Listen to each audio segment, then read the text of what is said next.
Hare Krishna. So I welcome you all to the session 14 of our Bhakti Pravesa program.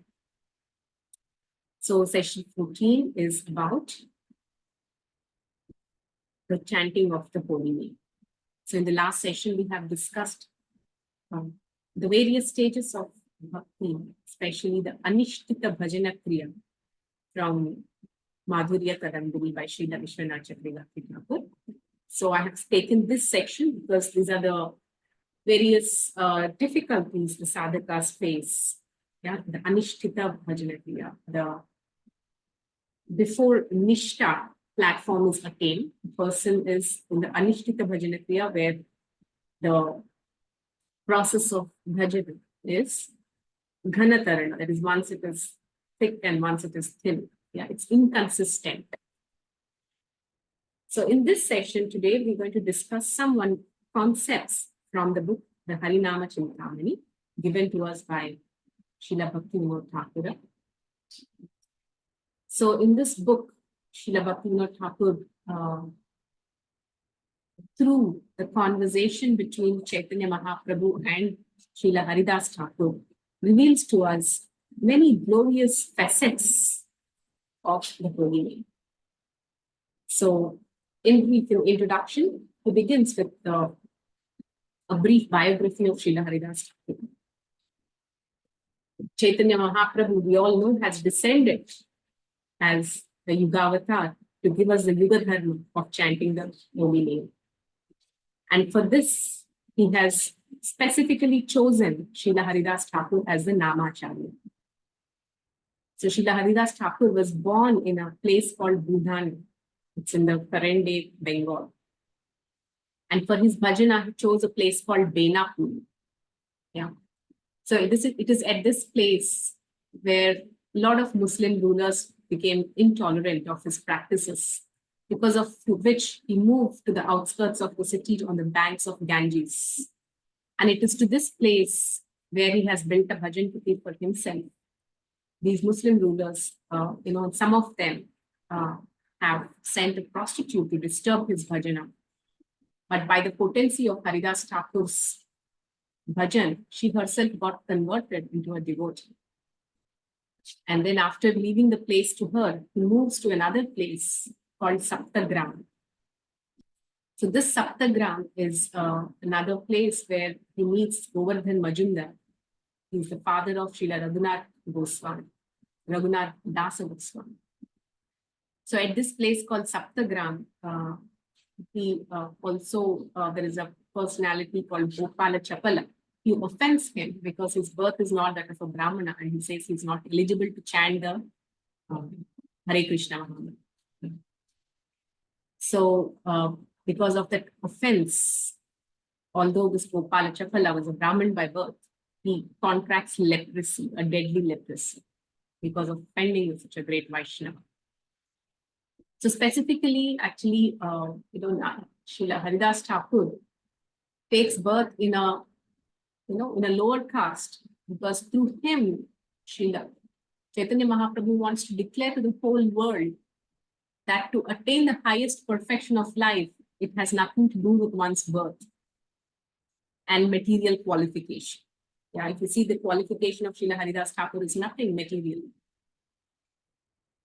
So at this Saptagram, this personality, Gopala Chapala, acquires leprosy because of his gross offenses. And Haridas Thakur is such a great Vaishnava that he feels very pained at heart that it's because of him Gopala Chapala is undergoing this traumatic situation. And that is why he chooses to leave from that place.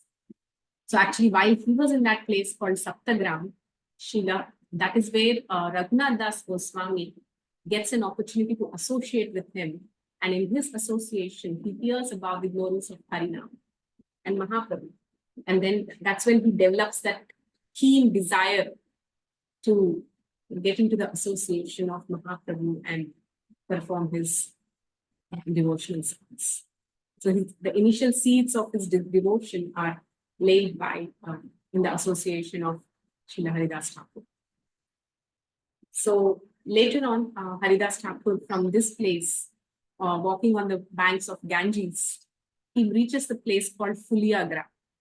So this Fulyagram is very close to Nadia, that is Mayapur, which is the birthplace and the pastimes of Chaitanya Mahaprabhu, which have taken place in his early years. So at this Fulyagram, he made another small kutir for himself. He actually was residing in a cave. Yeah, and Mahaprabhu at that time was in Navadvip. So every day he used to chant 300,000 names. That is 3 lakh names of the of Hare Krishna Mahamantra. And again, there was the Muslim mulukpatis who were present in those areas were very intolerant to his practices because he's chanting the name of Hari. And they try to destroy him by having him beaten up in many marketplaces. So at that time, actually, Mahaprabhu comes, he meets Haridas Thakur, and being pleased by his devotion, he declares to the whole world that this is Namacharya. He is the authority of the holy name. So, and that's how.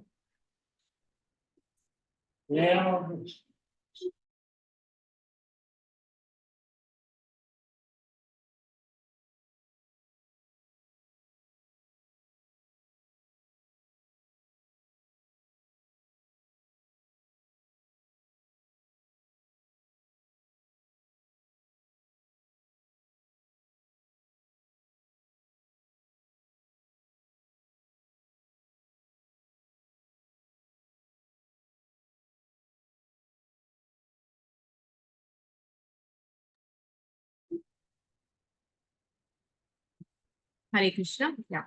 So I'm sorry for the disturbance. So at that place, at Fulyagram, Chaitanya Mahaprabhu personally comes and meets Haridas Thakur. And after he declaring to this world, then Mahaprabhu leads to Purushottama Kshetra, Jagannath Puri. So at that time, Haridas Thakur also leads to Jagannath Puri, and that is where he chants at a place, and this beautiful place is called Siddha Bakul. It's still there in Jagannath Puri. And that is where he actually spends the rest of his life in chanting the holy name. Every day, all that Haridas Thakur did was simply chant the holy names. And even he leaves his body at the same place, and the Supreme Lord Chaitanya Mahaprabhu himself, with his own hands, lifts his dead body and bathes it in the ocean and makes a samadhi on the banks of the ocean. So this is the greatest respect you can give to the body. Imagine the Supreme Lord himself with his own hands is performing the final rites by bathing the water in the ocean. So this is how Sri Chaitanya Mahaprabhu, when we are reciting the prayers, we discuss Sri Chaitanya Manovishtam, Sthapitam Yena Bhutale. That is to establish the desire of Chaitanya Mahaprabhu in this world. That's the purpose why Srila Rupa Goswami has given us all these scriptures. So, giving this beautiful introduction of Harinama Chintamani by glorifying the birth and pastimes of Srila Haridas Thakur, Srila Bhakti Thakur, in the first chapter, he begins with discussing about the conversation between Mahaprabhu and Srila Haridas Thakur. So, it is said that all the perfection is attained simply by taking shelter of the holy name. Yeah, and one who believes in this fact is the best sadhaka. It is said, okay, in technical terms, it is said that 99% of our advancement in devotion is in chanting of the holy name. Yes, and those who have this faith is the best of the sadhakas. So this is written in Harinama Chintamani. So that is why actually it is also stated in the Bhagavatam, right? Krishna Varnam Trisha Krishnam Sango Pangasta Parshadam Yagnir Sankirtana Prayer Yajanti Sumedasa. Yeah. Yagnir Sankirtana Prayer.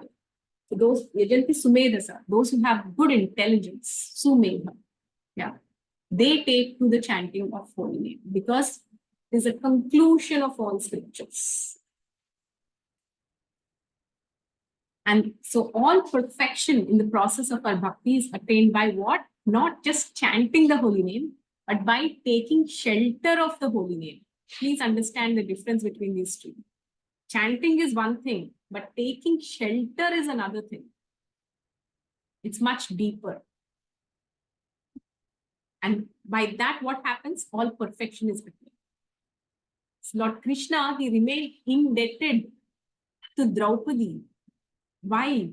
Because she called out to him, she called out his holy name with such intensity, with such desperation, and by taking such deep shelter. Yeah. So just by taking shelter of his holy name with such intensity, the Supreme Lord himself feels so indebted to that person. Indebted is a very big word.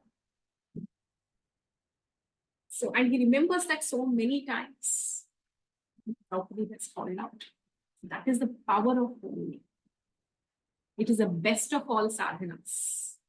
And those who have faith in this is the best of all sadhanas. And this is declared in Harinama chintamani. So Chaitanya Mahaprabhu has chosen certain devotees for some specific purposes. Yeah. So through the conversation with Sri Ramananda Raya, yeah, he utilized Ramananda Raya as an instrument to manifest Rasa Katha. Yeah, that is discussions on Rasa. There are conversations between Raya Ramananda and Chaitanya Mahaprabhu, which took place on the banks of Godavari at Kovur, at a place called Kovur. We recently visited that. So through Ramananda Raya, he revealed Rasa Katha. Then through Sarvabhauma Bhattacharya, he revealed the Mukti Tattva, the process of liberation. Then through Srila Rupa Goswami, he revealed the Rasa Vichara, that is discussions on Rasa. Yeah. Then through Srila Haridas Thakur, Chaitanya Mahaprabhu revealed the Harinama Mahatmya. What is Harinama Mahatmya? The glories of the holy name. So this is how through each devotee, Sri Chaitanya Mahaprabhu revealed a particular aspect of bhakti. So Srila Haridas Thakur is a chosen one to reveal the glories of the holy. So this Chaitanya Mahaprabhu, when he meets Haridas Thakur, he asks him one question. Yeah. Generally, we ask the Lord some questions and the Lord answers. But this is the beauty of Mahaprabhu, that he questions his devotees. Yeah.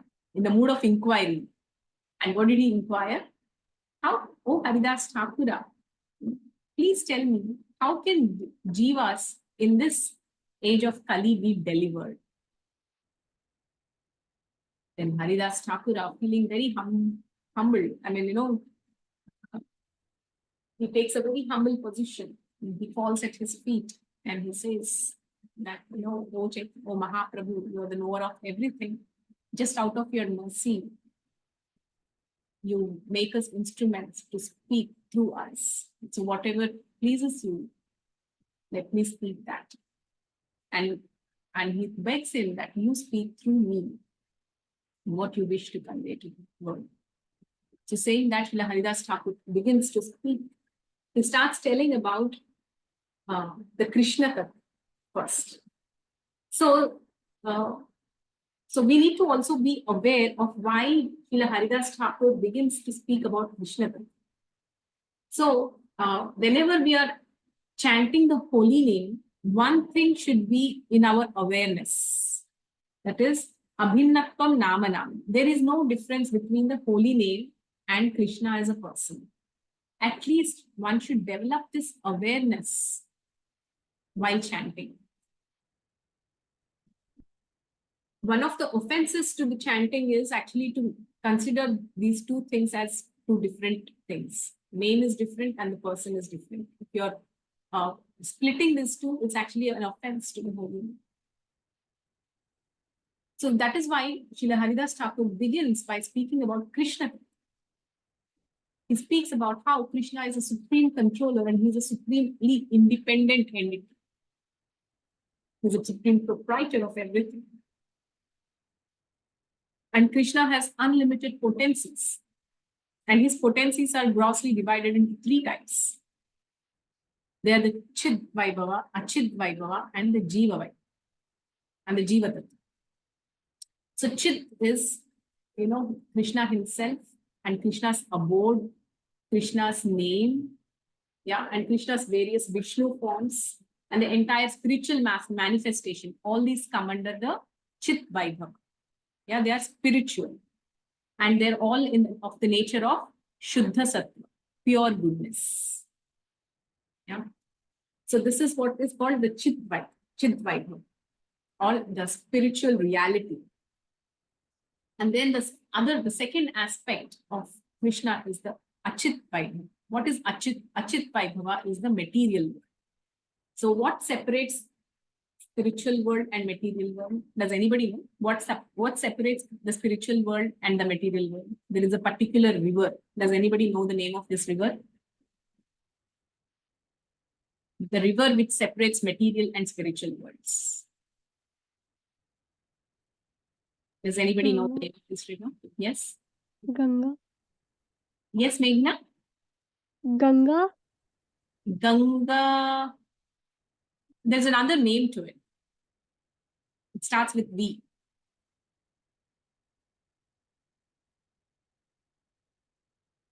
Okay.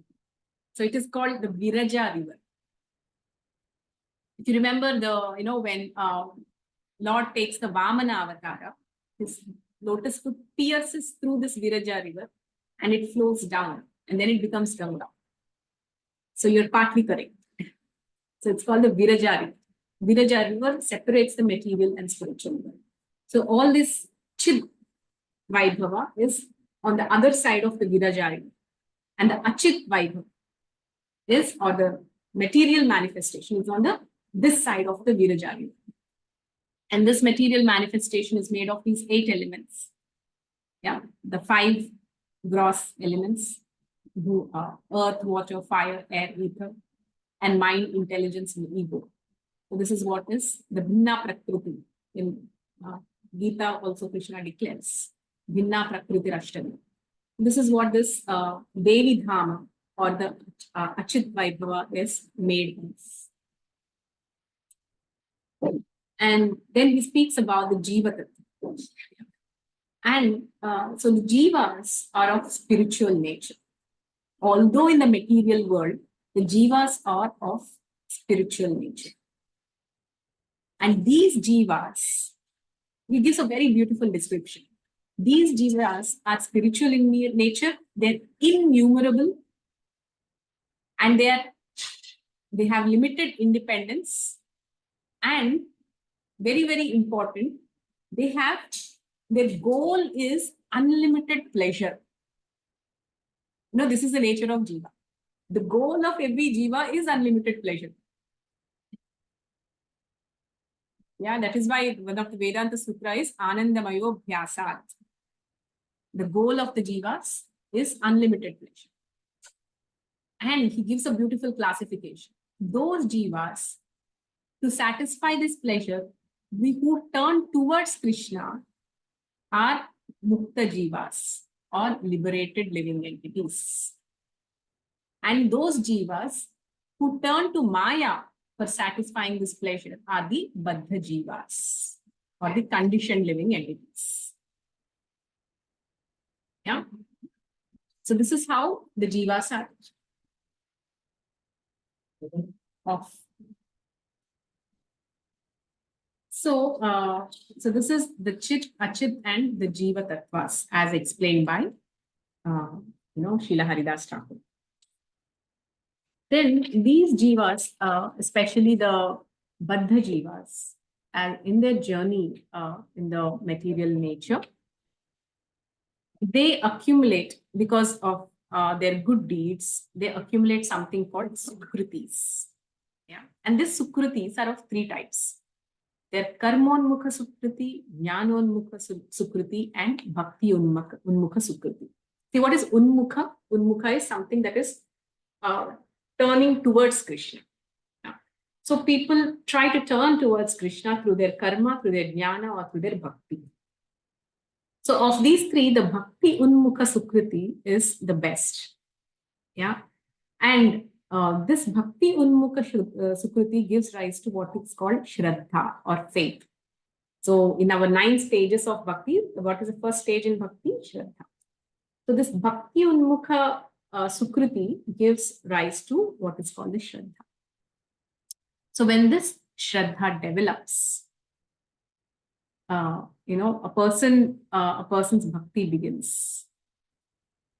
So this bhakti is again of two types. One is the indirect bhakti and the other is a direct bhakti. So this indirect bhakti is like, performing the varnashrama dharma, offering one's results to the Supreme Lord. These are all the indirect bhakti. Then what is direct bhakti? Direct bhakti is the nama kirtana, shravana kirtana, and nama sankirtana. These come under direct bhakti. And Srila Haridas Thakur also comments that ordinary people, they see these activities of bhakti to be some ordinary pious deeds. And bhakti is superior to piety. Yeah? It is much superior to piety. So this is the direct form of bhakti, is Nama Sankirtana. And this, in the age of Kali, can alone liberate the living entities. And this is how Srila Haridas Thakur answers this question by Mahaprabhu, that how can living entities be delivered in this age of Kali? Yeah, it is through the Nama Sankirtana. And Mahaprabhu, being very pleased with his reply, he glorifies Srila Haridas Thakur for his beautiful realizations on the holy name. Yeah, and he glorifies him to be a great Vaishnava. And he says there are two types of Vaishnava. There are Vaishnava Tara and Vaishnava Tama. So who are the Vaishnava Tara devotees? Vaishnava Taras are those great Vaishnavas who always keep chanting the holy names. These are Vaishnava Taras. They're very, exalted Vaishnavas. And greater than them are Vaishnava Tama devotees. And who are these Vaishnava Tama devotees? So Vaishnava Tama means they are the highest. They are those devotees in whose presence one automatically remembers Krishna and one feels like chanting the holy name of Krishna. So they are like, top class Vaishnavas, Vaishnava Tama devotees. And this is how Mahaprabhu glorifies Srila Haridas Thakur for his deep devotion to the holy name. Imagine Lord himself glorifying his devotees. And Mahaprabhu asks, "Oh Haridasa, now tell me, how will jivas accept Krishna now?" So then Srila Haridas Thakur, again falling in the feet of Mahaprabhu, praying at his lotus feet, begins to speak about the glories of the holy name, the Nama Tattva. And this is, it goes on and on. It's like the whole book is very beautiful. In the second chapter, there is this the description of the glories of the holy name, the tattva of the holy name. Then he speaks about the holy name is actually touchstone, chintamani. Yeah. What is touchstone? Touchstone means that which fulfills any desire is called a touchstone. So he says that one of the tattvas of the holy name is that it fulfills the desire of the chanter. So if there are 3 stages of chanting the holy name. One is the Nama Aparadha stage, the next stage is the Nama Abhasa, and the third stage is the Shuddha Nama. So a person goes through these 3 phases, and it takes time to clear the offenses and get into the phase of Nama Abhasa. So Abhasa is a shadow chanting of the holy name. And this shadow chanting of the holy name can bring all auspiciousness to the chanter. It can remove all the sins. It can eradicate all the sins committed in all his lifetimes. Yeah, it has a potency. But Krishna Prema, which is the highest goal of a human, can be given only to the chanter of Shuddha Nama. Nama Abhasa, that is shadow chanting, or the second level of chanting, cannot give one the highest goal, which is Krishna Prema. Krishna Prema is awarded only to the person who chants Shuddha Nama, that is third or the highest level of chanting. So, so in this way, Srila Haridas Thakur glorifies that the holy name is a touchstone, yeah, chintamani, yeah, and it is full of consciousness. Yeah, there is this beautiful verse, right? Nama chintamani Krishna Chaitanya Rasa Vigraha Purna Shuddho Nitya Mukto Abhinnatva Nama Namini. Yeah, Nama chintamani. Now, the holy name is chintamani. Chintamani means it's like the touchstone. That is why you should be very careful when we are chanting. Somebody asked me this question today morning, in what mood one should chant? Yes, one should actually prepare one's mood and consciousness before chanting, because what we are handling is not something ordinary. For example, if we are approaching a 10,000 volts powerhouse, we are very cautious, right? So our chanting the holy name is also very, very powerful. What is in our hands, bead bag looks very simple, but what we are dealing with is unlimited power there, because Krishna is non-different than his holy names. Yeah, in the holy name, he has invested all his powers. Namna Makari Bahuda Nija Sarva Shakti. All his Nija Sarva Shakti are invested in his holy name. So if we think that, oh, this is ordinary, then we are mistaken. And that's our misfortune. That is what we are singing today, right? Aho dukkham maha dukkham. Dukkha dukkhataram api. Kachartham vismrite ratna. Yeah, the most unfortunate thing is we are mistaking a jewel, tacha, we are mistaking a jewel, ratna, to be a broken piece of glass. That is the greatest misfortune. So when we approach the holy name, see everything, yeah, you know what, in spiritual life, everything, is like a treasure house which is locked. If you want to unlock and get access to the treasure, the key is the mood of approach. Be it accessing the mercy of a devotee, be it accessing the mercy of a sadhu, be it accessing the mercy of a spiritual master, accessing the mercy of the deities, or accessing the mercy of the holy name. To access anything, what is the key? Is the mood of approach. Just by cultivating the right mood of approach, we can gain access to this unlimited mercy.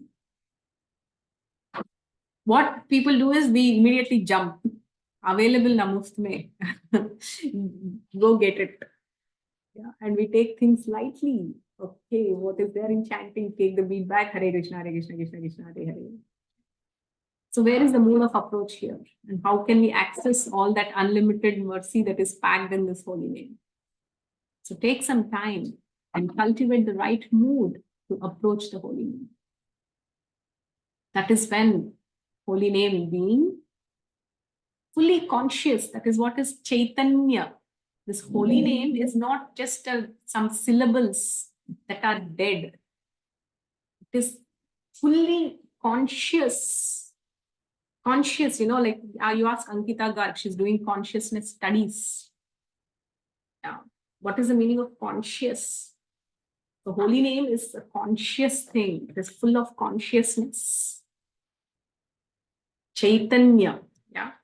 So Nama is Chintamani, touchstone. It is full of Chaitanya. That means full of consciousness. It's not dead. It is live. It is spiritually alive. So when we know that we are dealing with something alive, our mood of approach changes. What we are uttering are not some syllables. They're not some dead syllables. They're not some words. They're not some material sound vibrations. when we utter the name of Krishna, it is a living, a supreme consciousness there. So that is Chaitanya. Then Rasa Vigraha. So this holy name is full of rasa, full of rasa. All that rasa that the heart and soul is hankering for since time immemorial. The holy name fully has this, what is called rasa, vigraha. It's an embodiment of that. Yeah. And Purna Shuddho Nitya Mukto. Nitya Mukto means it is fully liberated and completely pure. Yeah. Chidanandamayam Shuddham. Harinama. It's complete, purest of all pure. Yeah. Mangalebhyopi Mangal. Pavanam Pavanebhyopi. Purifies the purified. That is the nature of this holy name. This is the tattva of the holy name. And most important, Abhinnatvam Nama Namini. There is no difference between the name and the person. So the holy name is Krishna. So that is why it is called Harinama. Yeah, holy name. Oh. So this is like the tattva of the holy name as it is revealed by Srila Haridas Thakura. And what is this Abhinnatvam Nama Namini? That is, Krishna and Krishna's holy name are non-different. So this Krishna Vastu has 4 aspects. So something very, very, very beautiful that I will just tell this and probably end. There are 4 aspects. Krishna Vastu, the Krishna, Lord Krishna himself, he is the Vishaya Vigraha. That is, he is the object of our devotion. So Krishna Vastu is, manifest in 4 forms: Nama, Rupa, Guna, and Leela. In his name, in his form, in his qualities, and in his pastimes. And all these are eternal. Yeah, there is a Nama Nityatva, Rupa Nityatva, Guna Nityatva, and Leela Nityatva. Yeah, these are all Nityatva. They're all Nityatva means they're all eternal. And all these have a Mula. So there is something called Nama Mulatva. So how this is explained is with a very beautiful analogy. Yeah. So this holy name is like a bud. Yeah. The holy name is like a beautiful bud. When this bud slightly begins to blossom, it actually gives the darshan of Lord Krishna's form, which is the 2-handed Shyamasundar. Yeah. So this bud blossoms and then it gives the darshan of the form of Krishna as the 2-handed Shyamasundara. And when it further blossoms, it emanates beautiful fragrance. And what is this fragrance? The qualities of Lord Krishna. Lord Krishna has 64 transcendental qualities. So when this bud blossoms, it gives a fragrance of the guna of Krishna. And as this bud fully blossoms into a flower, it manifests the Leela, the Ashtakaliya Leela of Lord Krishna. That is the eternal pastimes of Krishna. They become manifest in the heart of the chanter of the pure name or Shuddhanam. So this is what holy name can bestow. Can you imagine what we are dealing with on a day-to-day basis? So this holy name, which is chintamani, which is a touchstone, which is full of consciousness, it is there to award the real thing that our heart is hankering for. And that is Krishna. And Krishna's name, his form, his qualities, and his pastimes are completely revealed to a sincere chanter of the holy name. And having attained such a great state of consciousness, person attains full perfection and goes back to the spiritual world. So this is how in the later parts of Harinama Chintamani, Bhakti Thakur describes about the 10 offenses to the holy name that are to be avoided. And then later he finally describes about how the holy name in itself is fully competent and powerful to give the chanter the ultimate perfection of attaining eternal service to the divine couple Sri Sri Radha Krishna. So starting from ordinary chanting of Nama Parada, all the way to Shuddha Nam, this whole journey of through chanting, a person can attain the highest perfection. So this science has been beautifully stated in the Harinama Chintamani as given to us by Srila Bhakti Thakur. Okay, so I will end the session here. I will quickly take any questions. So this, I will just summarize what I have spoken today. So today we discussed about the touchstone of the holy name or the Harinama Chintamani as it is given in the book Harinama Chintamani by Srila Bhakti Thakur. We have seen how Mahaprabhu has revealed the Harinama Mahatmya through Srila Haridas Thakura, his great devotee, as he declared him to be the Amacharya. And through their conversations, Srila Haridas Thakur has revealed to the world how a jiva, especially in the age of Kali, can be delivered. And wherein he speaks about the Krishna Tattva and the various energies of Krishna, and how a Bahirmukha jiva, by accepting the direct and easy process of Harinam, can easily be delivered from the clutches of Maya and attain the highest perfection. And in the next chapter, Haridas Thakur discusses about the glory, the tattva of the holy name, and how the Nama is the Mula, and which gives rise to the form, qualities and pastimes of Lord Krishna. And he says such a name can be accessed and chanted, especially in the association of great devotees. It is association of such devotees which give the faith to chant the holy names of Lord Krishna. So, and I said like how the rest of the book deals with the offenses that are to be avoided while chanting the holy name, and how the holy name gives one the highest perfection of unconditional loving devotional service at the lotus feet of the divine couple Sri Sri Radha Krishna, which is the ultimate goal of life. So thank you very much. Any questions? So today morning in the chat, some of you have asked some questions. So I will just go through these questions so that they're answered. So the one of the question Madhushri asks is, what should be the mood we chant the Mahamantra? Yeah, Madhushri, as I have discussed in today's session, it is very, very important question because as I said, the key to accessing the mercy in spiritual life is preparation of the mood. Just on a practical basis, spend 5 minutes of time before we actually begin to chant in preparing our mood through offering prayers, by reminding ourselves what I'm doing is not something ordinary. I'm actually chanting. That means I am invoking the presence of Sri Radha and Krishna into my heart and their personalities. So how do we receive a person when somebody comes to our home? How do we receive them? With alertness, with happiness. Yeah, and here we are invoking the presence of Radha and Krishna. So we should be conscious of that. So again and again, the mind is material.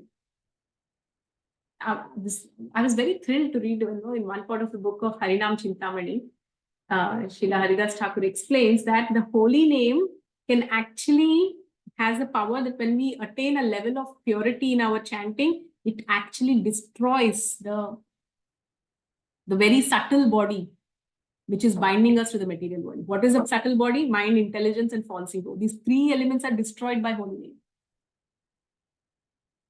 Finish, our material existence is done and we can go back to Godhead. That is the power of holy name. Yeah, I was thinking, we're doing so many studies in psychology and all about mind management, mind, intelligence, ego. Yes, it's destroyed by holy name. Done with material existence. So this is how powerful is holy name.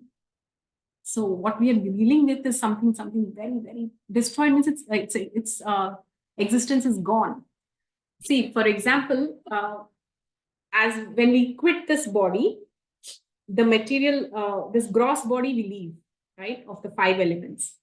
But the subtle body is carried to the next body also. Yeah, the same mind, the same intelligence, the same ego are transferred. These 3 constitute the subtle body. The subtle body, along with the soul, then attracts the next body. That's how our next journey begins in the next life. But what holy name can do is, it can finish the subtle body also. That is the material, mind, intelligence, and ego. These 3 are also finished. How it is finished, that is, a person then attains pure spiritual. That's called Siddha Deha. Siddha Deha means a spiritual body with a spiritual mind and intelligence. So holy name. Oh, no, this subtle body is only for material world. The subtle body of mind, intelligence, and ego is the product of this material world. So that is why, this is Bhinna Prakriti Ashtada, right? These are the Bhinna Prakriti, these are external energies of Krishna. So holy name can put an end to this mind. Yeah, it was so relieving for me when I read this. So yeah, so what we are dealing with is very, very powerful. In fact, it is said in this entire material creation, there are only 2 things that are spiritual. What are those 2? One is the living entity, the Jivatma, and the second is the holy name. Other than these 2, nothing else is spiritual and eternal. Yeah, the Jiva and the holy name. So when we are when we are constantly reminding ourselves of the glories of the holy name, or hearing these kind of lectures or attending workshops, it increases our faith in the process, and this will help us cultivate the right mood to chant the holy name. So I hope this answered your question, Madhushri. And thanks for turning on your camera. So grateful to you. And Meghna asked more questions. What is the actual meaning of the Mahamantra? Yeah. So Mahamantra is the Hare Krishna means, Srila Prabhupada explains, Hare Krishna is your, Hare is the energy or Srimati Radharani of Krishna. So just like it is very easy to approach the father through the recommendation of the mother, because she's a compassionate nature of Lord Krishna. So it's easy to approach Krishna through Srimati Radharani. So Hare Krishna is you're approaching Krishna through his energy by appealing to her to reinstate us back in our position of service to Lord Krishna. So we are all Bahirmukha Jivas. We have turned away from Krishna. So we are begging Srimati Radharani, O Hare, O energy of Krishna, O Srimati Radharani, please engage me in the service of Krishna. Yes. Yeah, most welcome. Then how to be more consistent in chanting, and also how to improve the quality of japa. So you've asked questions that are worthy of making a seminar in themselves. But I'll try to be crisp. Be more consistent. So consistent is, if possible, once in a week at least, chant in the association of devotees. Once in a week at least. See, our Kavya is every day posting the japa, this link. So once in a week, let's come together and chant every Saturday or every Sunday, if possible every day, but at least once in a week, make it a point to chant in association of devotees. That gives us strength to be more consistent and keep hearing about the glories of the holy name. And whenever our hearing is regular, our chanting also becomes consistent. This is one secret. Improving the quality of japa. It is said that what we do in 22 hours of the day, besides the 2 hours of our chanting. So if our activities of the day are Krishna conscious, or if there is you're cooking and offering it to Krishna, or you're doing some service to devotees, or you're engaging the day in some kind of a activity that is connecting you to Krishna, it automatically has an impact on the quality of your japa. Especially if you have an opportunity to serve pure devotees. And I'm sure like it's not possible in your situation, Meghna, but there are so many web services that you can do these days. Yeah, any service rendered automatically improves our quality of japa. There's a direct connection. Yeah. Try it and you will see it. Tell us about how chanting can help us in our daily lives. Yes. So everybody asked this question, like in Bhagavad Gita, the instruction of Krishna to Arjuna is Mam Anusmara Yudhyacha. Okay, oh Arjuna, fight. That is, fighting is a duty as a Kshatriya. So do your duty. How? Mam Anusmara, by thinking of me. So everybody asked this famous question. How can one perform one's duties? By thinking of Krishna. So reverse this answer is, if you perform your chanting well in the early morning hours in consciousness of Krishna, and you hear about Krishna, then it is easier to perform your daily activities by remembering Krishna. And at the end, you will be able to heartfully offer your work to Krishna. So in this way, the chanting helps in your daily life by making your activities Krishnaized. Yeah, adding the Krishna element to your activities is possible by your early morning chanting. To the degree your early morning chanting is of good quality, to that degree, Krishna consciousness permeates into your daily activities, be it your studies or your cooking or your home cleaning or anything. So the consciousness will permeate into those activities when your morning japa is of good quality. Next question is, by chanting, how to control or ignore thoughts? It really spoils the chanting. Yes, very good question. So this is called the sadhaka badaka. It's the struggle of every devotee. Because mind, what is mind? Mind is energy of Krishna. So you cannot control the energy of Krishna. Only he can control it. So that's the nature of the mind. Chanchalam hi manah Krishna. Yeah, pramati balavadriyam. Tasyaham nigraham manye vayoriva sudushkaram. It's very difficult to control the mind. So, first thing is, at least you can understand that, yeah, the mind is like that. It is always distracted. It is always uncontrolled. But your only endeavor is to pull it back. Just like how you deal with a child. Child does not listen to you. But you do something, you pamper the child, you somehow pacify the child. It's you barter, do some barter system with the child. When if you have the experience of dealing with children, you will know how to deal with your mind also. Yeah, so that's how dealing with the mind is. Yeah, somehow do something and bring it back to Krishna. Sometimes I've seen some devotees, like they'll be chanting Hare Krishna, Hare Krishna, Hare Krishna, and in between they stop and say, Radhe Govinda, and Hare Krishna, Hare Krishna. It's in ecstasy because the mind is going in so many directions. They shout out the names of Hey Radha, Hey Krishna.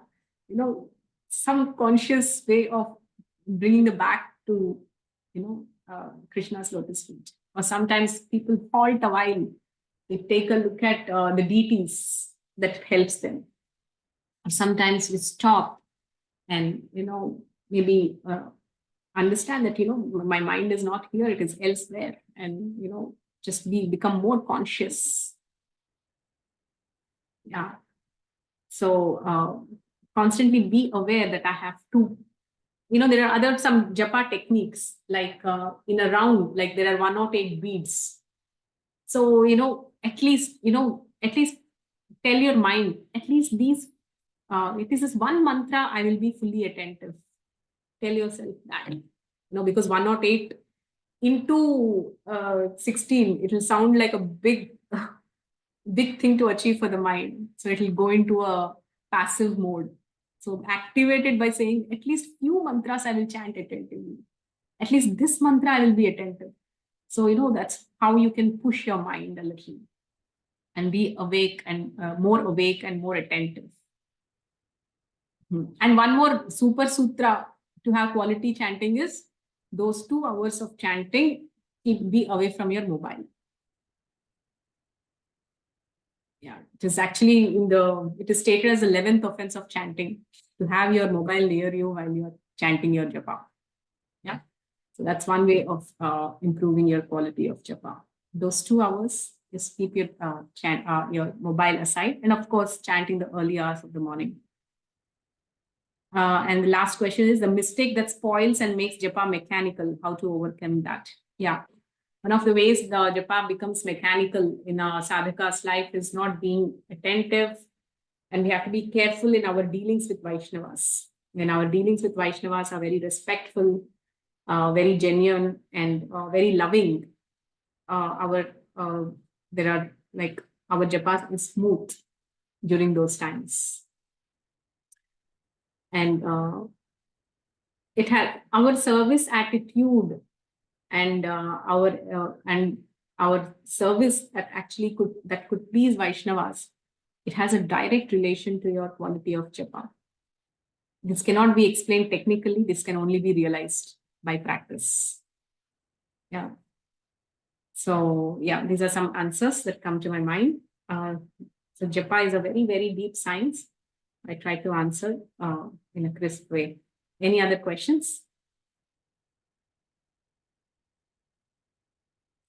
Hari bol. Yes, Meghna, I hope that helps, and I hope the answers to your questions will help you improve your japa. Yes, Mataji, thank you.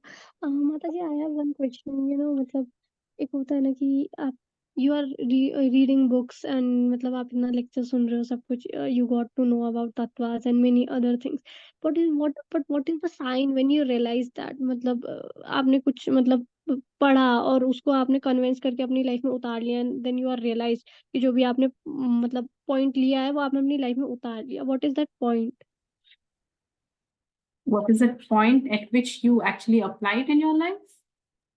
Yes माताजी मतलब जैसे कृष्ण के मतलब कुछ भी हमने सुना related किसी भी चीज के बारे में और मतलब उस चीज को अप्लाई कर लिया मतलब लाइक डिवोटीज मतलब होते हैं कुछ छोटे स्टेजेस में कुछ अपर स्टेजेस में लेकिन दे आर रियलाइज तो व्हाट इज द पॉइंट कि जब हमको वो चीज रियलाइज्ड होती है मतलब what is the sign that the person is realised with that point Okay. What is the sign that a person has realized a particular concept? Yes, that's a good question. So first comes understanding.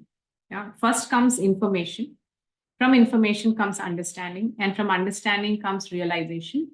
From realization comes application. Okay, which is consistent.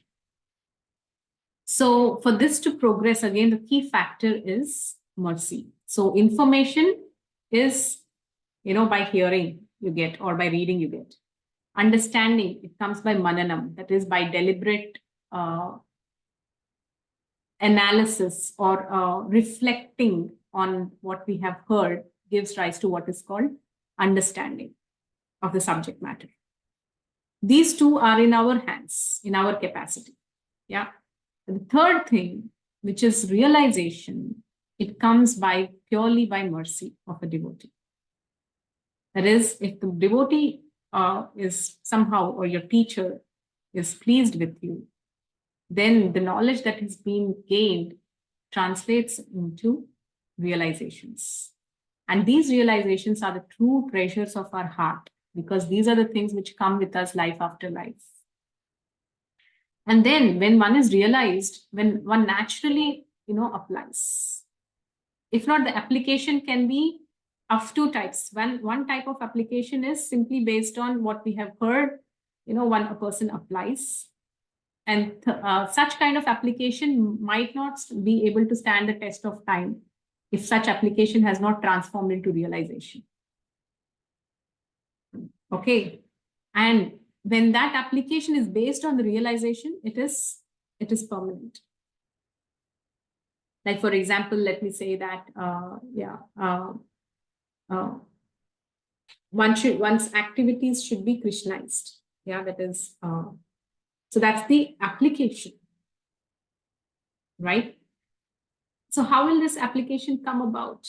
Only by practicing. Practicing with faith in the words of the Guru. So first it starts with faith in the words of the Guru. So then you begin to apply it. And then afterwards, when you're sincere in your application, the process, the results will reinstate that realization. I mean, it will give you that realization so that, that information goes deep into your heart. Yes, this process works.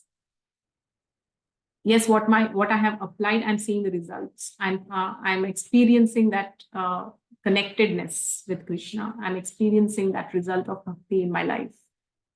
So when this realizations dawn upon us, our applications become more consistent. It's a matter of experience. As much as I tell you, it's not understood, right? So it is about that's why first investment in bhakti is faith. So whatever we apply with some kind of a faith. In the words of Guru, Sadhu, or Shastra. Yeah, start with faith and apply. Apply with a mood of submission. Submit to an authority and do whatever the authority says. So as you then, in that mood of submission and in that mood of faith, when you start obeying and applying those things that have been suggested to you over a period of time, the results that come out of it will improve that faith in you, and it will give you fresh realizations on your own. And that with that deepened faith and realization, you will be able to carry on your practices consistently. So that's how actually the words of the Shastras become an application, starting with faith and followed by sincerity in application and followed by realizations. I hope this could answer your question, Meghna.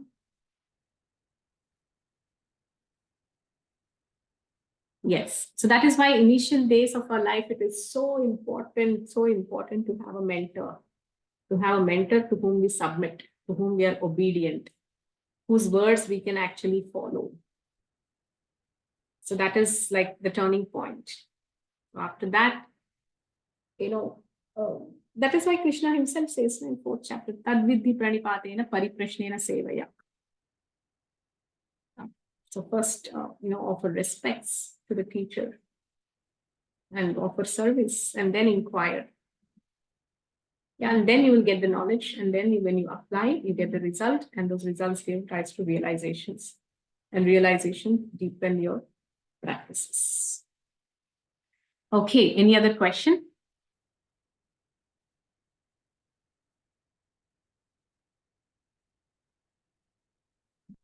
So let us end the session here. I see some questions in the chat. Yes. Haribol. So thank you, Vidhi, thank you, Meghna, Pavanji, Srinija, Shubha, Meghna, and everybody. Ganga Mataji, Haribol. Let me first stop recording.